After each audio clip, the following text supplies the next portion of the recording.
would be an ecumenical matter. Hello, and welcome to Ecumenical Matters, the Father Ted podcast. Well, we've done it, Vince. We've got to the end of season 1, and we're talking about episode 6, the title of which has just completely escaped me. And grant unto him eternal rest. Oh, it's a good thing you said that, because I couldn't remember it. Well, that's the thing with their episode titles, though. They are a bit... Well, they're not very descriptive of what's happening in the episode, which has been a bit of an issue for me when I'm trying to release one and then edit another. Sure, Knowing what I'm they talking are. about.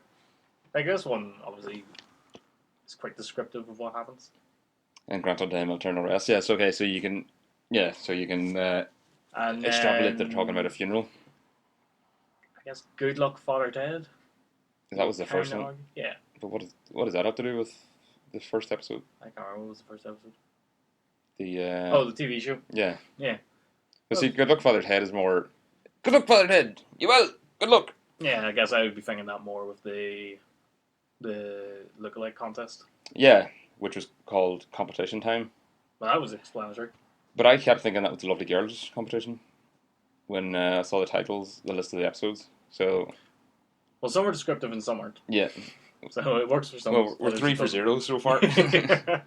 But anyway, yeah. So granted him eternal rest, which is obviously Father Jack has drank floor polish, a concoction of floor polish and alcohol, and he's been prescribed dead at the scene.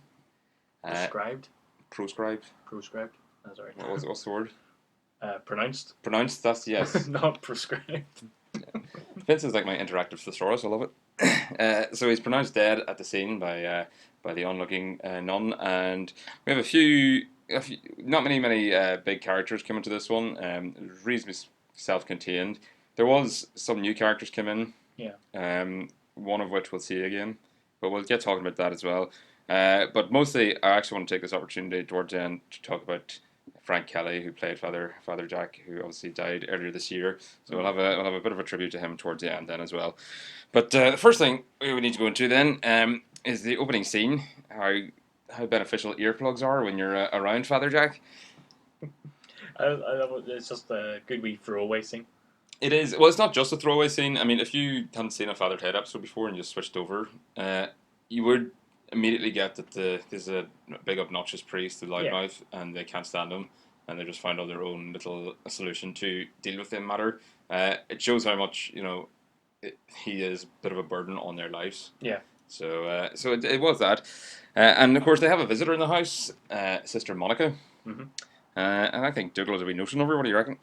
Oh yeah, definitely. I mean, you never really take him for that because he's always quite shy and childish. Yeah. And then obviously, even when he is sort of showing that he has some interest in her, he still looks very childish as well. Well, he's got a sort of preteen sort of shyness, or as I say, awkwardness around the fact she's a woman. But he still seems to qualify that by, differentiating all nuns from all women. Yeah, yeah, true. What was it he said? Was it in one of the previous episodes? It's like they're not real women, something like that, isn't it? Oh, well, yeah, that's what he said.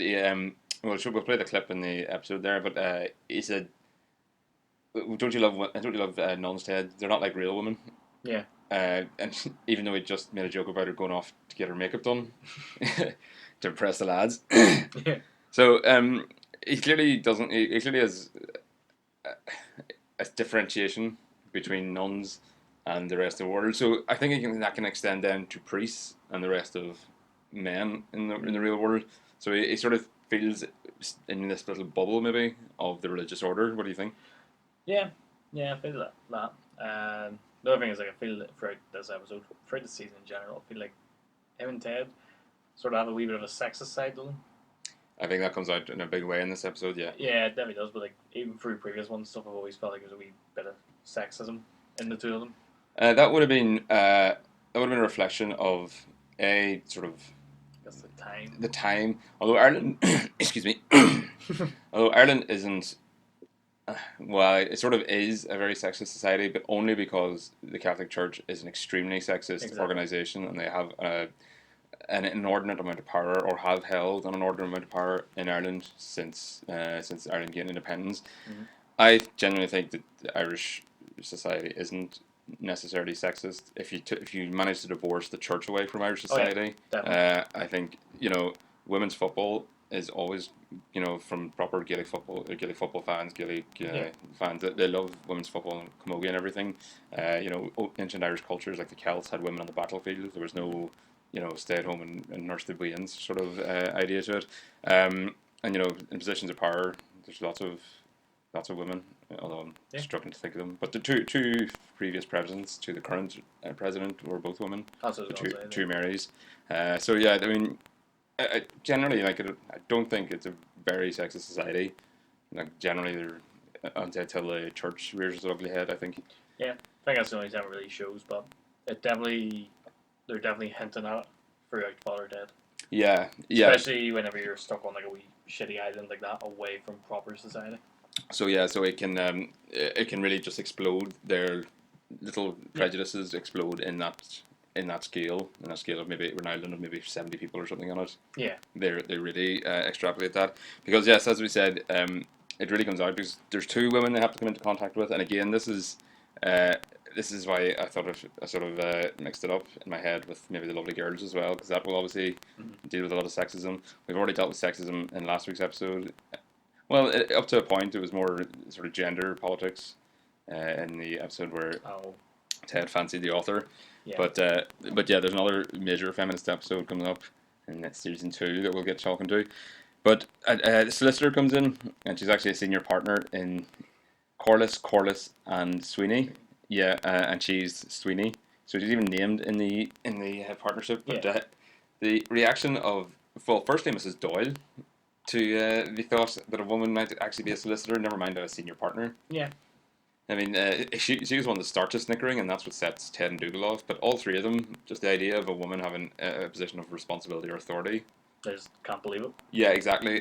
And that would be sort of mirrored in the structure of the Catholic Church. Like, I mean, the most prominent nun in history is probably Mother Teresa.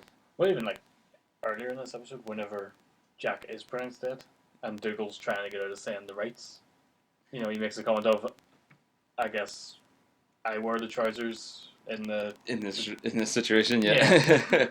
Yeah. Again, that's a perfect little composite of it. So I was about to say that the most prominent nun is Sister Teresa, Mother Teresa, but you could name like dozens and dozens. Well, there's been hundreds of popes over the history. Yeah. Yeah, and then all the bishops and stuff and clergy that have got so much more power and responsibility. Whereas Sister Monica, even though she's there and she is a member of a religious order, it has to be Dougal that does the last rites because he's the priest. Yeah. Like she is just basically an onlooker in that situation, really. Yeah. It's just unfortunate it had to be Dougal. Well, exactly. I thought Dougal did all right. He seems to get his ceremonies mixed up. Yeah. I don't know why a wedding came to his head first. Do you reckon there's many weddings happening on the island? Yeah, there's very few people. Well, there's very few young people that aren't actually already. Yeah. Well, actually, now you mention it, I can't think of any young people who aren't priests on the island. Yeah, you don't really see children or anything. Just ones with little blonde hair that are playing banjo. Yeah. And that's what it is. And Tom. And was it the only other couple that you see on the island are already married? Exactly, John and Mary. That's it. And so I guess he's just dying to do a wedding. Must be. It must be the only thing he wants to do in the priesthood because he doesn't seem to remember anything else. Well, exactly. So he went through, and then he decided to say grace and bless the food. Was that right? Yeah. Yeah, and so he goes through a series of rituals because there is enough of them that he's probably had to learn. He just doesn't know when to apply them. Probably because, like you said, small island, they probably don't do that many things other than normal service. Well, I'd say an island that small does not need 3 priests.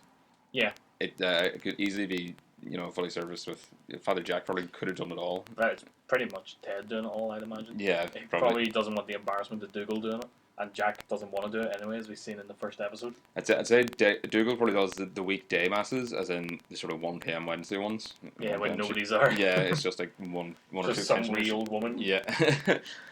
Whereas Ted takes all the Sunday 11 o'clock mass and stuff. He takes the big gigs, the matinees and all. Yeah, true. Yeah. The box office masses.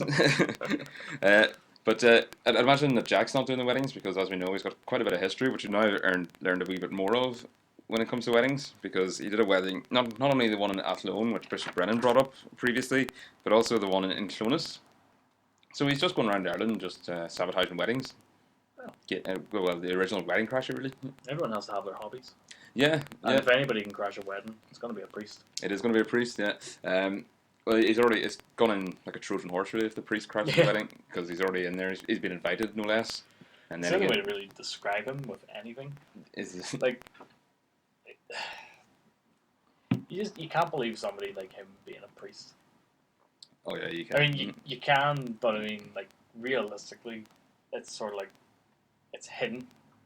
Yeah, well, he's an exaggeration for the sake of the show, but you wouldn't really see like a priest sitting there like covered in dirt and grime and stuff. Oh, he's doing himself up, but Jack, even whenever he's meant to be doing things, like it shows you the flashbacks, he still looks like a mess. Well, when you see the flashbacks, I was going to bring them up. The sepia toned flashbacks, they are markedly close to reality. I think there's a very, very big. But I just mean in terms of his looks.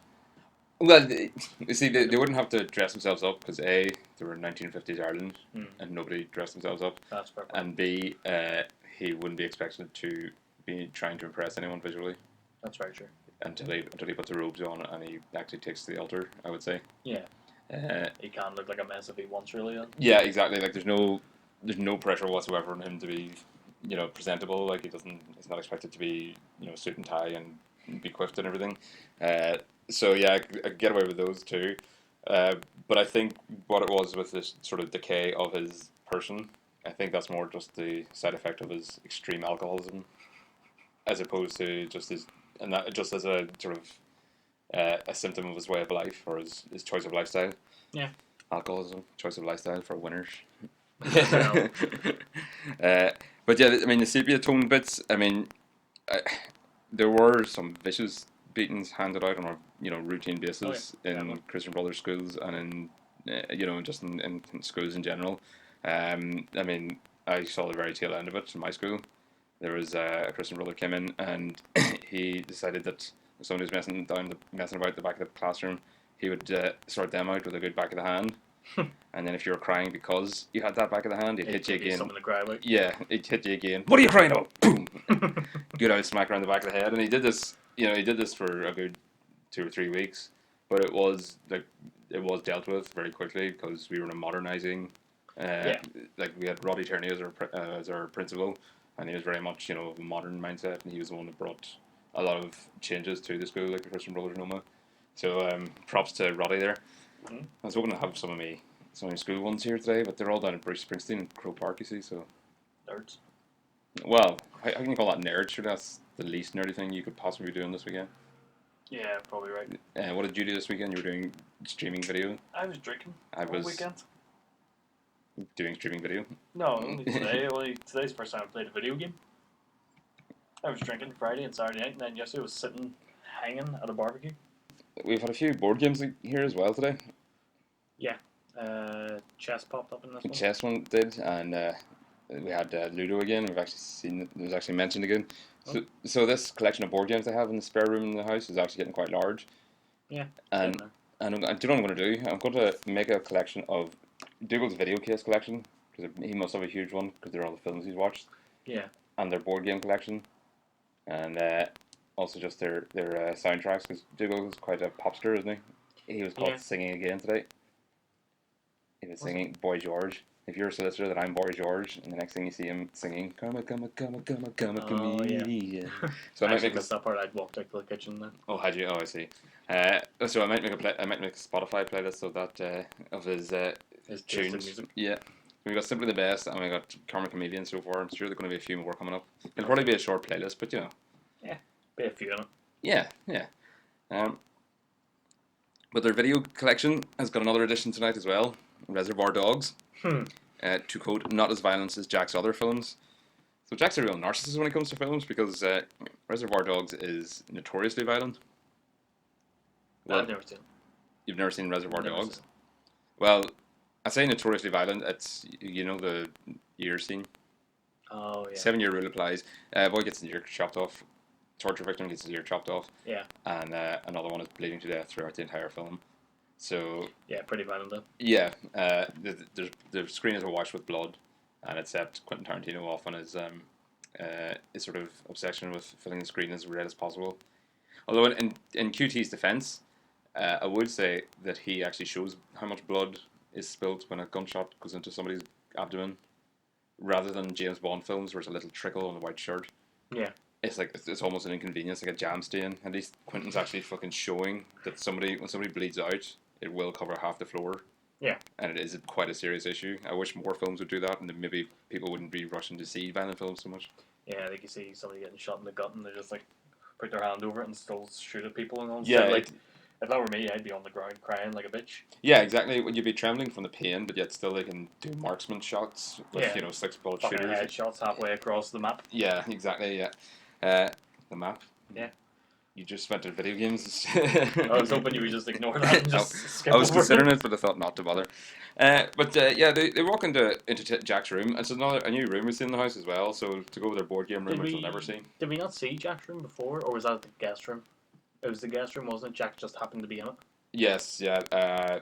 You mean a separate episode? Yeah. Which episode was that? Last week's. Oh, okay, right, okay, yeah. Well, this one is definitely Jack's room. It's got a complete with dartboard with knives and egg stains on the wall. Yeah, it must have been the guest room last week. Yeah, I think it would have been. But he has his own ensuite. Yeah. Which is, nothing to be sniffed at. Considering Ted and Dougal also have to share a bath and a toilet. And they don't have an ensuite or anything. Yeah. You'd imagine they would have. Yeah. But I guess Jack's the older one. It's more convenience for him. Well, yeah, he probably needs it more because he's probably getting up about 4 or 5 times during the night when you combine the fact he's old and he's also. Plus, I'd imagine it keeps him out of their way when he is in there. Yeah, I wouldn't want to use the toilet after Jack. Yeah, I wouldn't. Yeah, I'd rather go with Dougal. I was even saying earlier, like, you could give me £1 million and I would not even sit in his seat. You wouldn't not even sit in his seat? No. Not even for £1 million? £1 million, I would not For sit £1 in that seat. million? Well, if I'm able to like just sit down and get back up, yeah. Well, a good 10-second sit down. I don't know if I could do it. For £1 million. No. There has to be some sort of catch. So if somebody offered me 10 grand, I would have taken it. To spend the night there. Alright, that's exactly. I would do it, but if they're going to give you like £1 million or something, there's going to be some catch. Like you have to sit in it all night, like naked or something like that. Yeah, so And you his get over sweat's it. all over you. And then you use the £1 million to irrigate yourself. Yeah, the entire £1 million just to clean yourself after. Yeah, well, as long as it's 999,000, I think it's worthwhile trade. But we have the they also got an ensuite and we've done that. But when they stumbled in on him, What? When they stumbled in on him, it was a very I'm going to say this wrong, but it was very lifelike dead Jack. As in, it actually did look like he was a dead body. I was looking to see if he was breathing. And you couldn't see him breathing. Exactly, yeah. The makeup was fucking brilliant. Like it was genuinely, it looked like okay, that's a dead body. Only thing that gave it away that he obviously wasn't dead is when they're putting him back in the jar and you can clearly see him lifting himself up with his legs to put himself in. I didn't actually notice that myself. The whole thing, I was looking to see if he had any telltale signs that he wasn't dead. Right. Okay. But he was doing a very good job of proving otherwise. Well, exactly. Yeah, exactly. And I mean, the thing with playing dead is that Frank Kelly was also he was a reasonably old man at the time. Mm-hmm. He couldn't just go completely limp, I would imagine, because if something did go wrong, say if he didn't realize the chair wasn't under him, he could do a hip in or something. Yeah. Do you know what I mean? So there has to be some leeway, but they covered over it. Like I said, I wasn't looking for it, and I didn't notice it. You only noticed it because you were looking for it. So yeah. I mean, I think they did really well with that. No doubt. And there's always you always see death scenes in all films where the person's laying on the ground, and you can very clearly see them breathing. Yeah, it does get annoying. Yeah. Yeah. And I think they even play up to that at the end when, spoiler alert, he rises from the dead. Oh no. But Ted's saying this little poem. In fact, I'll just play the poem now and the reaction of when Jack wakes up. But as Ted was saying that poem, you could actually see in the background the coffin was breathing, or the person in the coffin was breathing until it sort of went out of frame. When he was saying the poem? Yeah. At the end, just before Jack rises? Yeah. The coffin's empty. Was it? Yeah, it's panning down, and I was looking out for that because I was like, I obviously knew the ending, so I was looking to see, can you see whenever Jack has obviously risen, and at that point, the coffin's completely empty. Oh, So okay, right. they kind of actually already showed you what was going to happen. Yeah, If you were looking for right. it. Okay, so yeah, well, I knew what was going to happen, so I was looking out that Yeah. time. Yeah, double check it. It's completely empty. Well, I'll look back on it then, and well, So what I like about it, because this one has, we've said before, like they have a lot of like background things. If you're not looking out for them, you'll probably miss them. That's one of them in this episode, and the other one is in a much earlier scene, which isn't so subtle, but it is until it actually starts happening. But I'll let you come into that at some point. oh no, go ahead. Speak Oh, just whenever Father Ted's sort of trying to console one of the other priests who's very emotional, Oh yes, I know who you're chatting and about now. Yeah. the other one, I don't remember his name. He obviously doesn't make any sense whatsoever, and you can just see him in the background, very casually climbing up on the bookcase, and then all of a sudden going nuts, throwing books everywhere. You're right. Okay, so the scene you're speaking about is I don't think Father Fay. Father Fay, is it? Father Fay, who thinks that Jack could have become a pope. Pope. We'll play that. So I don't know. Do you think Jack could have become the pope? Fuck no. No, I Not a chance in hell. Well, Father Fay seems to think so, and he's not Yeah. too impressed with the idea of a Polish pope. Yeah. And so Father Fay was it was a very brief visitation by Father Fay. Yeah. What do you think of him as a character? I quite like it. I quite like the. What's the priest called? The one from the competition. Barty Dunn. Yeah, who's constantly laughing. I thought it was a bit too similar to Barty Dunn. I thought. But I think you do get people like that, and like you've always got the person who finds everything hilarious, and then you've always got someone who just gets fucking emotional at everything. Yeah. Like their fucking napkin rips and they're distraught over it. Yeah. That kind of shit. And you do get people like that in life, so I'm kind of alright with it. Well, especially when they're only ever going to be like quick appearances. Yeah, like I said, it was a very quick visitation. He did have some great lines though, like, "Oh, it's always the good that die young." Well, Jack's not young, and he was far from good. And he turned around to the heavens, "You bastard!" And he, as I said, he's not impressed by a lot of the racial makeup of the world because the fucking Jesuits have it all tied up. Now I've listened back to this about 3 or 4 times. I'm not convinced he doesn't say "fucking" there. I think he does. It definitely is too quick to sort of decipher, but it doesn't sound like he's saying "fecking." Feck like they normally do. Yeah, so... Yeah, unless, because they also have another moment later on where they kind of... Yeah, Dougal brings it up. Yeah, and I'm wondering if maybe they've sort of tried to get him to say it really quickly in a way that it comes across as almost saying it. Possibly, yeah, so that he's not quite said the F word. He's saying fucking, like, or he's saying feckin', sorry. Yeah. Well, I don't know. They clearly had an artistic decision to not say swear words. Well, not say them that extremely anyway. Well, they avoid the really harsh ones. Yes, yeah, the fucks and the cunts and etc. and so on. Yeah, the good ones. They do say shite quite a lot. They do say bastard. Obviously, we've just heard it. Feck, which is it's nothing word in Ireland. Like it's no worse than damn, really. But yeah, so they steer away from the very extreme ones. Although they do pepper them in at very specific locations. Yeah. And it does actually make them much funnier. And even as the moment you were mentioning there with Dougal, when he was talking about the solicitor, got angry at their patronising sexism. And she goes, "Oh, it was hard." Ted said, "Oh, it was horrible. She was effing this and effing that." And he goes, "No, it was much worse. She was saying." So like the fact that they're teasing that, everyone knows what he's about to say, but it's the fact that Dougal's about to say it, and Ted has to shoot him down really quickly, cut him off. Yeah, that's what makes the joke, and it does make it genuinely laugh out loud funny because of the characters and everything. But they've gone through a right tour of Ireland this week with their, the places they reference. So they've gone to Clonus, which is in Monaghan. They've gone to Fermanagh, where the Holy Stone of Clonrickard originated from. But it wasn't doing much business up there. Too many provinces around Lisnaskea and places. They're not going to get too many, papal visitors in Fermanagh, are they? Not in the mid-90s. No, I wouldn't know. Yeah, well, I do. It's sort of my part of the world. Not quite, but I'm from Tyrone. Obviously, Fermanagh's neighbouring. In fact, this is all up around my way, because he also mentions the priest from Donegal. Oh yeah. Yeah, sure. How would I know? I'm from Donegal. I love that because they don't shy away from, obviously they don't shy away from sexism and stuff, but there it's very blatant racism on her part. Well, she was clearly basically she missed it. She was chatting to a black priest, and she assumed that he was an African missionary. Yeah. And he had no idea what was going on in the African But missions. that's it's Yeah. a racist assumption. So Yeah, it's not her doing it in a malicious way. She's just Exactly. assuming, oh, he's black, therefore he's from Africa. Yeah, and you know, back in the mid-90s in Ireland, you know, it was a very very monocultural society.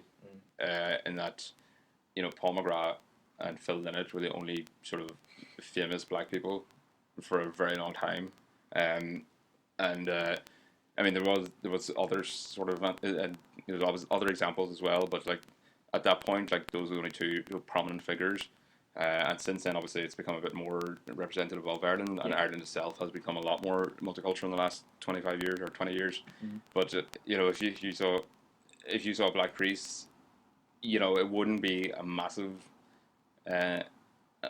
assumption to have to jump to assume he's from Africa. Yeah.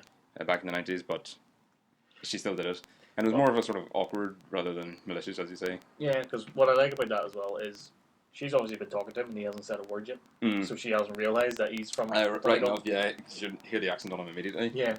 And speaking of accents, where do you reckon Sister Monica was from?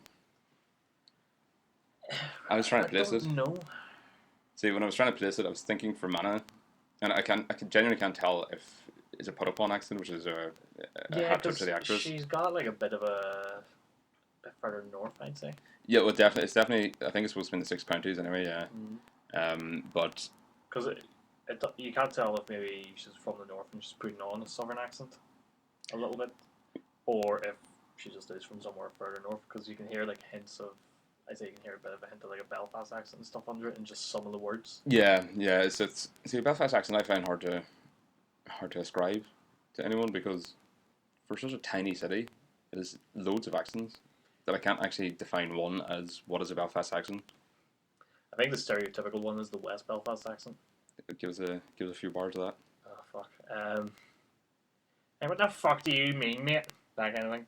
Right. Okay. So that's like stereotypical West Belfast accent, and that's the one I think a lot of people jump to here. Yeah, that's well, if you know, if you're to have like a sort of down and out sort of ne'er-do-well, that would be the accent you put on, I suppose. Yeah. But like you go to South Belfast, and it's a completely different. Yeah, you got quite a soft accent, and then there's a sort of plummy sort of Lisburn bottom of Lisburn Road accent as well.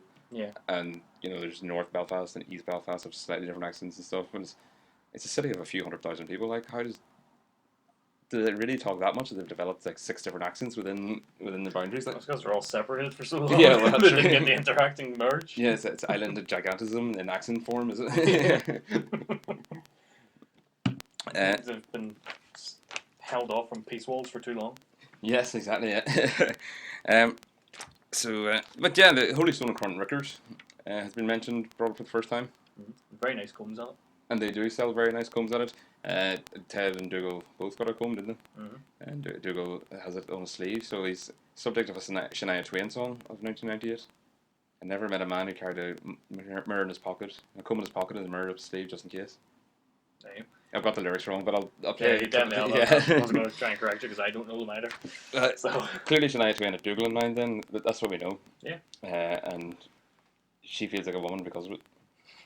So see, it's sexual politics coming full circle here through the wonders of Irish sitcoms and Canadian soft country rock. But the Holy Stone and Crown Record, of course, will come back in a much more prominently in a later episode. So that's why does it, yeah. So I knew it couldn't be something that they just passed over. It's the first mention of it. As I said, it's a major storyline in another episode. Whether they mention it in between, we'll have to find out. But yeah, it's just another thing to put on the universe of Father Ted, just to add sort of depth to it and stuff. And it does work really well. So yeah, we'll see more of the Holy Stone soon. And another first mention is Ted admits the money was resting in his account. So is this the first mention of it? There was only one episode I missed, so I don't know if I got mentioned. No, well, Len brought up the fact that he had taken the money but he But never this is the first line of it was resting resting. in my account, which will of course become the definitive line of what happened to the Lord's money. Yeah. I don't think we ever do get the full details of it, but it's the first time he's used that phrase. Yeah. He was just holding on to it while he was getting a good long rest. uh, but speaking of money, Jack's personal wealth is £500,000. Well, yeah, I was trying to work out how he could have possibly had that. Because they obviously started talking about it at the end, and Ted saying things like, well, he wasn't really, he avoided charity, and he probably saved a lot, but I can't really remember specifically what Ted was saying, because it just sounded like I wasn't paying that much attention at that point. But, yeah, it's like, how could a priest, who's obviously that incapable, and spends all his money on booze, Well, have 500,000? I was going to offer a few explanations. Well, so first thing, he'd be earning, a priestly salary for what, 30, 40 years, possibly even 50. So, and this would have been in the time when he would have had decent parishes, so he could have got quite a good collections going. Yeah. With very full churches. And I guess, even though he's, from what we can see, he's a bit of a scumbag, really. Like, he seems to be highly regarded to some degree in the church. Well, it's just because, as I said, longevity of a priest in the 50s. He would have made quite a tidy sum. He wouldn't have had to pay any rent or accommodation fees because he would have lived in a parochial house. As I said, he doesn't donate anything. He doesn't have any dependents because he's a priest. Yeah. So the alcohol, when we weren't. That's his only dependent. Well, Derm, who did episode 3 with me, he worked in a pub and he mentioned there was a tradition of going to the pub and around Christmas and give a glass to the priest and say, sure, keep the bottle when they're on their way out. So if 10 people in a town are doing that, he could do a weekly run once every day and just get a bottle for the whole time. He wouldn't even have to spend that either. Yeah. So he would just be accumulating money. Plus, I mean, the whole premise of this episode is that he has died from drinking floor polish. So he's finding alcohol in other means. Yeah, exactly. He doesn't necessarily have to go to the premium vodka or the Russian Standard or anything. As long as there's just a hint of alcohol. He'll go for the Tesco own value white label Prince Stripper gin if it needs to be. Wait, that's one hell of a hangover. That's it. Well, yeah, if you're dead. Like dead for 2 days or something. Well, 5 days or something. Was it? Well, you have to 3 in Irish. You got the Irish wake culture, and then, 1 day before it, and then fucking the day where he's meant to get buried. Yes. Yeah, roughly 4 or 5 days. Well, in the Catholic culture, you're supposed to do it in 3 days. Right. So if today is Monday, if you died today, Vince, or if I died today, thanks. Touch wood. Elbows already on it. Yeah. We'd be buried on Wednesday. That'd be a good life. Yeah. Not have to worry about bills anymore. Well, you don't have to worry about them. You're just conditioned into thinking you do. That's my opinion. That's why that's why there's a big pile of letters in the corner that just routinely ignored. Just become a priest and you don't have to worry about anything other than never having sex. Yeah. Maybe now you got a hand. Well, that's a sin. That's the sin as well. Yeah. So can't do anything. But so the money's still drink though. Yeah. Well, you can drink plenty, and at that point, sure. What more do you need? And it's sort of a form of acting as well, isn't it? Believing in someone that doesn't exist. Yeah. And they're preaching at the pulpit and everything. We'll go back to the last rites though, because I do want to bring more of Dougal's rituals up. When he's trying to make up some prayers, he mentions Costa Curta and Baggio. Do those names mean anything to you? No. Well, Costa Curta is in the AC Milan Hall of Fame. He's a famous Italian footballer, and also a famous Italian footballer is Roberto Baggio. He missed the crucial penalty in the 1994 World Cup. So those two players would have been very prominent. Yeah, very relevant, I guess, in that time. Well, it goes back to Dougal is obviously a football fan, and clearly what I can gather from this is he watched Football Italia, which for people of a certain age, the early Saturday mornings in the 1990s meant Football Italia, where we would have seen all these guys. And also the Ireland jersey he wears. Yeah, he's always wearing that. It's usually his bedtime clothing. Yes, and that jersey was the jersey that the team wore when they played against Italy in the '94 World Cup. So it all ties up nicely. So it's clear again, they're just that's quite good. That's sort of I don't want to say character development, but it kind of is.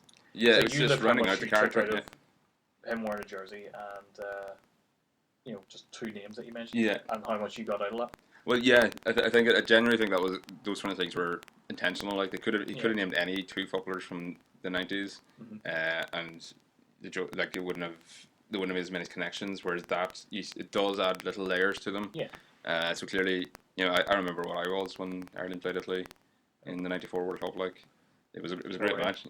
I was at my granny's house, and Ray Houghton. I'd never actually watched soccer before. I was always at the Gaelic football. I'd never watched soccer before, and Ray Houghton just hit a random hit and hope shot that actually went in over the goalkeeper's head. It was actually a nice curve on the ball, but I don't think he meant it to be as perfect as it went. But that's the kind of moment where afterwards you're like, oh, I totally meant it. Yeah, exactly. Yeah. And then Paul McGrath had an intense game, considered one of the greatest performances in an Ireland jersey, keeping the entire might of the Italian team out of the Irish goal. It was brilliant. Right, going back to Dougal doing the last rites. Is it the last rites? Yeah. Obviously, you're saying like he's just throwing in random names and stuff there, but I like that there's again physical things he's doing that show how incapable of being a priest he is. When he's going to bless himself and he's going like both hands, he doesn't know which hand to actually do it with, and he just does both to be sure. So which hand is it, Vince? Left hand, no, is it right hand? Your left hand, wherever. Where are you supposed to put it? Your left hand? I was about to say, it's the right hand you do all the movement with. I think you meant to put it on your chest. I've never done that. I've always had it on just below my belly button. Yeah. But it's meant to be right hand, isn't it, that does the actual blessing? Yeah. Because it's like right hand up to God. Oh, yeah, of course, yeah. When you're swearing allegiance to the Bible, that you have not Well, I told was a lie. going to say, when if you were trying to convince someone you were telling the truth as a kid. Yeah. He's right hand up to God, yeah. And then you try to be smart about it and put your left hand up and see which idiots didn't notice. And how many times you get away with that? Never. Did you ever lie when you went to put your left hand up to God? Your right hand up to God? I always have my left hand up. You always did? Yeah. But you still told the truth? No, See- I'm just joking. You completely ruined that joke. Well, you have to if you put your right hand up to God, or you put your right hand in the Bible in court, definitely in American court, I'm not sure if that's still a traditional English court. Because isn't it? Oh, no, I've seen yes. them in the films. Yes, right. No, you're right. Because It's left hand in the they're Bible. standing to the left, yeah, and you put your left hand on, and you put your right hand up. That's right. Yeah. Sorry. So you put your right hand up to God. Mhm. So what happens to a one-armed man? Is he just assumed to be a liar? I guess I can't prove him wrong. Well, yeah. We have to just take his word on it. Well, that's what they're doing anyway. And Can they just like raise his sleeve for him or something? well, I don't think so, but it's. Well, there's got to be like, there's usually some sort of bone there, isn't there? I'm sure it can wiggle or something. But well, I'm just making the point that it's a very Or stupid. if he puts his left hand on, you could get an erection. What on the Bible? No, he puts his hand on the Bible, not his dick. Well, I just want to point out that it's a very stupid way of clarifying that somebody is entirely honest. But then there's no foolproof way of telling people they're honest. Yeah, it's true, and it's sort of an issue I have with the court system. But that's the thing, that's why you got to take all the evidence and try and work it out and go, okay, there we go. Well, if say their court case come up, let's say Tom was actually tried for murdering a man. Well, to be fair, he confessed it. Well, he confessed to Ted, but not in a confessional, so Ted can still bear witness. Exactly. But let's say he confessed to Ted, but actually the evidence pointed out it was somebody else, and he was just Just nuts. Yeah. Does Ted's testimony then become? Well, no, because they still take the evidence into consideration, and Ted's testimony would be evidence. And what if? But the thing is, anybody can say anything, so they have to take that and take some truth from it. But then, if it proves everything else points different, then they can just go, "Well, he was clearly not in the right frame of mind when he said that." Yeah, no, it's actually a wider issue of jurisprudence that I have an issue with. That I probably shouldn't be extolling in the podcast. What you got to take into consideration there is, he may not have killed the man they were looking for, and he might have been confessing about another man to Ted. Well, that's actually true. It could be there's a massive crime spree going on in Craggy Island, and the murder that Tom was confessing to wasn't actually the murder he was reading about in the paper that day. Plus, he doesn't seem overly violent. Like, I mean, he's obviously fucking nuts and stuff, but what was it last week's again? Yeah, last week's whenever he's giving Ted a lift, and he runs into the post office and Armed with a steals his shotgun. money. Yeah. But it was his money. He just didn't want to go through the paperwork. Yes. Supposedly. We didn't actually speak about that much last week. I thought that was going to be a much longer conversation, but Yeah. but yeah, it clearly does have dodgy intent because Ted said you're up to your old tricks again. So he's obviously done it before. Yeah. He just doesn't want to go through the hassle of paperwork, and I can sort of sympathise with him. You know, it takes 2 minutes. Do you do paperwork to withdraw money? Well, if you're doing it in a bank, Well, you can assume he doesn't have ID. that's very fair point. Yeah. Like, so how's he going to prove it's his money? With a shotgun. Well, that's not how he proves it. That's just how he gets access to it. Yeah. But yeah, Tom. Hopefully, see Tom again soon.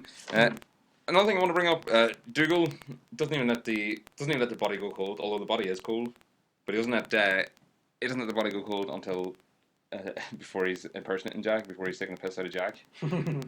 As we'll find out here. So Dougal likes his little private moments when he thinks nobody's looking at him. Yeah, it's come up a few times. Obviously, you hit on with Simply the Best earlier, and then obviously this moment, Jack's no longer in his seat, so he's taking advantage to have a bit of fun. Yeah, and he does get a dig into Ted as well. Yeah, which I think is the best thing about it. Yeah, I think he was channeling some inner thoughts he's have of his own through his impression of Jack. And there's another more about Dougal's not been on board with things in the Catholic Church, as we've already completely established. It's not even a doubt anymore that he's not totally on board when he asks Ted if he believes in the afterlife, as we'll show in here. So do you believe in the afterlife, Ted Dougal? Ted Dougal. Vince, what's your name?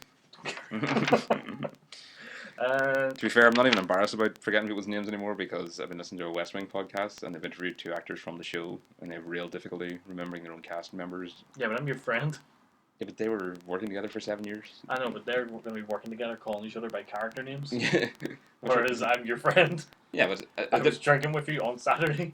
Yeah, I know, but I did it to Ash as well when I called him Dougal, and I'm doing it to Ted and Dougal and Mrs. Doyle. You called the English person by an Irish person's name.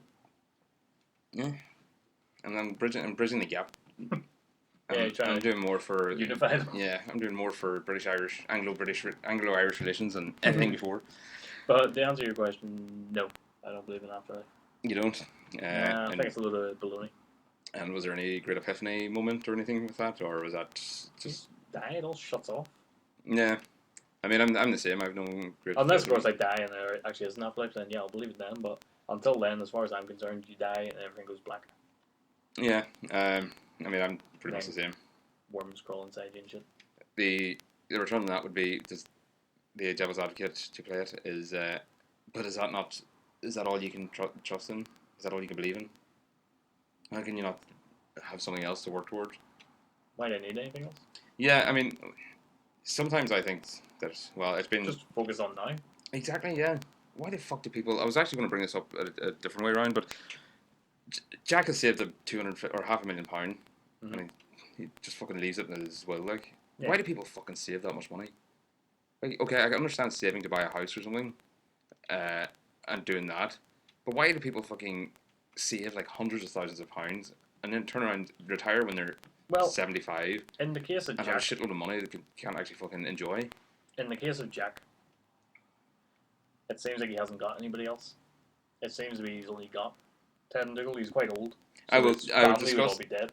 So it seems like he's probably been saving that money throughout his life, intending on leaving it to somebody else, like maybe friends, family, like maybe a nephew or a potential child. Yeah, we don't know his extended family. No, he's only got Ted and Dougal, so he's left it to them. But that's why a lot of people would do stuff like that. But like, and for me, I'd be like, "Fuck, he's all I'm spending it." Yeah, I mean, it's my fucking money. It's just this fucking life's too short. This society, and the way people are conditioned into having a job for 30 years and just putting up with all sorts of fucking bullshit for 80% of their working week, at least 80% if you include, and probably more if you include fucking travel and getting ready for work and all this. Well, like if you look at me and my job, I was going to work, but for maybe 3 months there, it was a new department I was working in, and I couldn't leave it at the door. I couldn't just walk out and shut off from work. I was worried every day going home, so even I was not sleeping or anything. It's bleeding into your actual life then as well. Exactly. And that's for a lot of people, especially in high stress jobs and stuff. Obviously a priest isn't going to have that, but I mean, he's just got to worry about not diddling. Yeah, exactly. Yeah, But- and even then, he doesn't really have to worry about it because they're just going to shepherd him off to another parish Yeah. where nobody knows.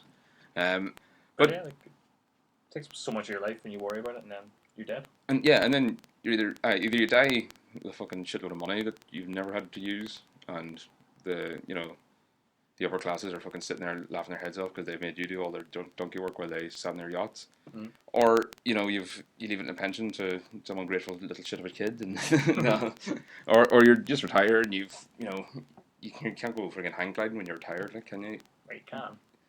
It wouldn't really Just not recommend. recommended. Yeah. I mean, you can do anything. I mean, people always go, well, no, you can't kill a man. It's like, well, no, I fucking can. I just shouldn't. Yeah. Well, could you? As in, like, Well, I don't know. would you have the physical I don't attributes? think I could, but you know what I mean. Yeah. No, it's true. Yeah, it's true. Like, it irks me that everyone, like, I'm considered sort of the weirdo because I don't live my life under those sort of guidelines. Yeah, but you're probably better for it. You're probably a happier person than what I am half the time. Well, I mean, I can't enjoy myself because I don't have the money. Now, I would like to have more money just to be able to, just to be able to spend and to do stuff. And if somebody's going on a trip, I wouldn't like to have to. I don't like having to consider, fuck, do I have to do this and what do I have to give up? I'd like to just not have to worry about that sort of stuff. But I see people and they're scrimping together and saving say $4,000 a month of their salaries and stuff, and what is the point? Like, you want to what end? Mm-hmm. Like, when do you actually want to sit there and spend that money? Yeah. They'll buy some like flashy car when they're 50, just to fill a like gaping gap in their, in their fulfillment because they've just been, their life is now defined by the office they show up to. Like, it's Well, that's my little rant over, but oh yeah, I did well. Having said all that about money, if you had £500,000, what would you do with it? The first thing is buy a house outright. Okay, well, let's assume that you've got the responsible stuff out of the way. So you got 500. You've got all your stuff sorted. Now you just got an injection of $500,000 from Father Jack's will. Well, I had like all my gaming stuff, so I would big ass gaming room, make a big fuck off amazing computer rig, get whatever consoles I want and all for it, and have a big wall just dedicated to board games. See that board games? No, that's obviously not going to take up 500 or grand. See that to me is unambitious. Because, like, as you say, that wouldn't be that much. That might be 20, 25 grand, maybe. Then I would also build a recording studio. Okay. Like a proper recording studio, because I love music as well. And get whatever instruments I want in it. And, like, especially a really nice drum kit and stuff. But that would be where the bulk of it would go. And then the gaming room would be, like, my little side thing for me time, so I can get away from Teresa. To get away from her? And I guess just loads of coke. Is that Scarface amounts of coke. that's what Ted probably would do. Well, not coke, but like start frittering it away on vices. Yeah. If he got that, well, he demonstrated in his little imagination clips there. He's just going to go to Vegas and throw out all the cash. It's not stupid, but like my advice would probably be video games or board games. If I have a little bit of extra money, I'll buy a board game or I'll buy a video game. Well, at least you have that then. See, that's the thing. You still have that. You brought over like 4 or 5 board games the other day. Yeah, you still carry around with you. I'm sure you have. I don't just carry them around with me. I was playing them the night before. I don't just go out and go, here, look at this. He's seriously, he's a travelling board game salesman. He carries them around. I would build an indoor waterfall. Why? So that this is my fucking pipe dream. So that in the mornings, instead of going through all the bullshit of showering and all that sort of shit, you just before you even I can program it into my subconscious brain. Just get out of the bed and just fall in and go over the waterfall, and that's me showered and shaved and everything. Well, not shaved, obviously, but. But is that you showered? Where's the shampoo coming into it and the conditioner and? I can easily piped into the water.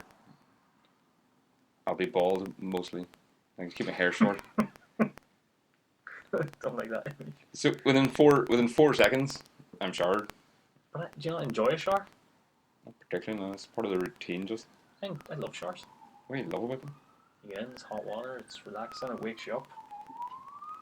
No, I don't find that. Did you get stressed out in the shower? Do you I get get in, be like, stressed out, oh it's god, can't get this shampoo out in time, I'm going to be late? No, it's just something you sort of have to do. Yeah, I don't. It's part of routine. Yeah, that's what I mean. Like it's just a box you have to take on your way down your to-do list of the Yeah. day. It's not something. Where's that? Going over a waterfall every morning? How awake would you be at the bottom of that waterfall? But then after a while you're going to get bored of it. It's like if you had say your day trip every day to work was you had to take a ferry, and on the way there was dolphins. First few days you'd be like, oh look, dolphins, and then after a while you'd be like, oh there's the fucking dolphins again, and it's Well, going to be like that. You wouldn't be annoyed by the dolphins because they're No, not you're not going actually to be annoyed, but inconvenient. it's not going to be as exciting. So what you're going to do is for your first month, you're going to go into this waterfall and be like, wee, having the time of your life. Fucking sirens. That's far enough away. And then for the first month, you're going to be loving it. And then eventually it's just going to be like, no, that's your routine. And it's like, oh, now I got to go fall into this waterfall. If you have that much money, spare money, the extraordinary necessarily becomes ordinary anyway. So you got to find a way to spice it up every time. Like every month, change the layout of the waterfall in some way. Well, yeah, well, I don't know. Maybe have... Like maybe it's a waterfall for the first one, and then for the next one it's a tube. Just add some fish or sharks or something. Yeah, make it exciting. Yeah, add sharks to it. every month there's a new dangerous animal in it. And just by the end, it's like Lance Murdoch's jump on The Simpsons. Remember the Ecumenical character? Trying to remember. He does crash, doesn't he?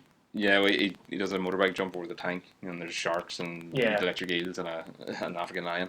Yes, I remember. But Ted and Dougal's thoughts turn to murderousness when they realise that Jack hasn't actually gone for good. Yeah, and I like how they're trying to pass it off very casually, as if, just, we're doing this for the house. Yeah, it'd be very comforting when he's gone, and we'll just get some more floor polish, because clearly they do a lot of polishing of the floor, I doubt, because A, the place looks awful, B, Mrs. Doyle will be covering all that anyway, I'm sure it's her that buys all the house supplies, and C, yeah, they're clearly just planting that so Jack will find it. Yeah, because that's what they say, is that, and we can just leave it conveniently around the house so we never lose it. Yes, yeah, exactly. So they're giving themselves just enough of an indemnity on the murder by saying, we just had a lot of polishing around. But isn't that like a bit of a hint towards human nature? I mean, you think about it, if you were that close to 500,000 and then the person that ended up didn't die, wouldn't you be in your head thinking to some degree, like, what if they had went? And how long till they go? Well, I studied law, and one of the modules I had to do was medical law, and I found it very difficult because they couldn't name any of the parties to the cases, so it was just A versus it would be A versus BT or something, and or the medical council of Essex or something like that. Yeah. But there was a lot of issues with families pulling the cord or wanting to pull the cord on a life support machine, and a lot of the time the reason it went to court was because basically the person was in a permanent vegetative state. Yeah. As in they weren't getting any better, they were never going to get any worse unless the cord was pulled. Basically just want access to the will. Yeah. Now, it might be a necessity thing. It may just be greed that was driving them on. But it's, as you say, it is human nature, and it does, they clearly have that glint in their eye now. Yeah. They'll not. I don't think they get any worse than sort of giving him enough rope to hang himself, but... Yeah, exactly. It's like they wouldn't force feed him out or anything, but they would have enough of it around that he may just casually find it. Yeah. Because he does have a notion to do that. Well, clearly he's already been in the toilet duck and the Castrol GTX. And now... I know, I still the toilet duck. The toilet duck. Yeah, that'd be a great drink to be shooting, though. Toilet duck, because they've already got the spouted leg. Exactly. Yeah, so, I mean, if Paul Gaza was doing the electric chair, the dentist chair again, you'd have the... you can hold the toilet duck beside you while everything else is on top of you. Yeah. But yeah, toilet ducks, so we should drink more of that. But the other thing I was going to say, it's not going to kill him though, it's just going to put him in stasis again. But that's why they were saying that, we'll try different brands. And that's right, yeah. See which one's most effective. Yeah. Yeah. Like, I guess just get a whole bunch of them that week, leave them out, and if that doesn't kill them, move on to the next brand. Let's see how it goes. But unfortunately, while Jack did survive, of course, earlier this year we had the passing of Frank Kelly. We didn't actually bring it up. It's actually happened just before we started the podcast, and we haven't really addressed it yet. And Leanne did point it out that we didn't mention his passing on the first week we recorded. But he was a great actor. He played the part perfectly. We've only seen about a quarter of the Father Ted episodes in depth in this podcast so far, and he's already shown quite a considerable range considering the very very limited palette. Yeah, the very limited palette and script he's working with. Considering most of his time is spent in a chair. Yeah. Comatose. Yeah. I mean, I'd say most of his screen time is him sleeping in the background, and a lot of it is just him barking random words. But even when he does have a bit more nuance to his deliveries, like even his physical comedy as well, like his facial expressions and stuff. When he sees someone he really likes, yeah, his face lights up. yes, And if it's someone he really hates, you can see like a snarl and all for him. He's a brilliant actor. Yeah, Considering his character was comatose in a chart, he was able to give so much character to it. Well, one of the other ones I was just thinking that you mentioned that was when he was playing dead, so he didn't have to go on his walk to the cliffs on the first episode, and just the glee he has because he knows he's just being a pain in the arse, and he knows he is just doing this to annoy them, and he's just got this look in his face when he just falls back and knows they'll catch him, and it'll just be another just add another 5 minutes to their day because. But as I said, he's done a lot of work before Father Ted, primarily on a show called not Hancock's Sapphire, that's the English one, Hall's Pictorial Weekly, which was an RT radio and television, I believe, RT radio or television, where he played like a lot of sketches, and one of them was a recording he did. It's a song he released around Christmas based on the 12 Days of Christmas. Have I played this before? No, you haven't. But see, just to interrupt, you're saying like obviously he's been in lots of other things. Like this is the only thing I know him from. It's the only thing I've ever seen him in. But he's also one of the only people from this show whose name I've always remembered. Frank Kelly as well. Yeah, like I knew Ardal O'Hanlon, but that wasn't because of Father Dead. I knew him because he did like My Hero as well, and then he obviously did stand up and stuff as well. He's actually done quite a lot more than My Hero, and yet that's the only thing that I sort of sprung to mind. Yeah, but that's the only reason I knew his name. Dermot Morgan. I never really knew his name offhand. It's one of the things like I've seen his name and then look him up and be like, oh yeah, him, like Ted. Whereas Frank Kelly, I always just knew the name, knew who he was, and could go right to Father Ted with him. Yeah, even though he's almost unrecognizable without the Jack makeup on. And as you say, like he has sort of, I wouldn't say transcended the show because people will still now identify him. Like all his obituaries were primarily the headline was that he was Father Jack. Yeah. But he did have a character on the sketch show called Government O' Lunacy, and he released a novelty Christmas record, which was based on the 12 Days Christmas song. Mm-hmm. And basically, he was responding with a thank you note for the present that he received. So on the first day of Christmas, my true love sent to me a partridge in a pear tree. Mm. So he would send a little message. Oh, thanks for the partridge. Oh, thanks for the two turtle doves. And eventually it came to, why is there 8 lords a leaping in my fucking front room? There's birds shitting everywhere, and there's I can't get these geese. Where am I supposed to put them? And to the point where after the 12 days, he absolutely despises this person, dear. Whoever. I can't. Oh, fuck. Even the name that he uses, I'm going to try and find it. But even the name of the person who's sending these is funny. Like, thanks very much for listening once again to Ecumenical Matters, the Father Ted podcast. We are now finally on iTunes, so you can like and subscribe us and give us a rating and review. Vince is on the Flimosh channel. Do you want to tell us a wee bit about that, Vince? On Beam. Well, I can't remember the webpage. It's beam.pro/Flimosh. Right, and you on Twitter and everything? Yeah, on Twitter and everything else, Flimosh. At Flimosh, yeah.